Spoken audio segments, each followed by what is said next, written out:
दोस्तों, अमेरिका के कपल ने बेटे के जन्म के 10 साल बाद मजाक मजाक में डीएनए टेस्ट करवाया, लेकिन जो रिजल्ट सामने आया उसने कपल के होश उड़ा दिए।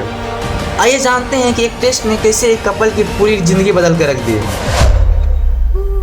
ये कहानी है अमेरिका के रहने वाले डोना जॉनसन और वेनर के। अमेरिका के यूटा के साल्ट लेक सिटी के रहने वाले वेनर और डोना जॉनसन पहले से एक बच्चे के माता पिता थे। 2007 में उन्होंने वाईएफ के जरिए दूसरे बेबी को लाने का फैसला लिया। इससे उन्हें बेटा हुआ, जिससे कपल बहुत खुश था। लेकिन 10 साल बाद एक दिन कपल ने मजाक मजाक में ही अपने परिवार का डीएनए टेस्ट करवाया और जो रिजल्ट सामने आया उसे देखकर सबके होश उड़ गए और महिला का पति सदमे में चला गया। आइए जानते हैं कि एक टेस्ट ने कैसे एक कपल की पूरी जिंदगी बदल कर रख दी। मिरर की रिपोर्ट के अनुसार कपल ने 23andMe नाम के एक डीएनए किट के जरिए टेस्ट करवाया था। उसके नतीजे चौंकाने वाले थे। इससे उन्हें पता चला कि छोटा बेटा और बड़ा बेटा आपस में सौतेला भाई था। दोनों की मां डोना थी, पर छोटे बेटे के जैविक पिता वेनर नहीं थे। इस खुलासे से कपल हैरान रह गया।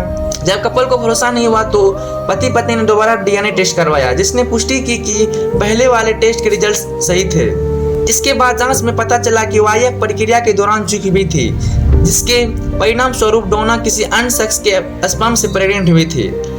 इस घटना से बेहद दुखी होकर कपल ने बेटे को सच्चाई बताई, जिसे समझने में उसे थोड़ा समय लगा, पर उसने भी स्थिति को स्वीकार कर लिया। इसके बाद कपल ने अपने बेटे को उसके जैविक पिता से मिलाने की तलाश शुरू कर दी।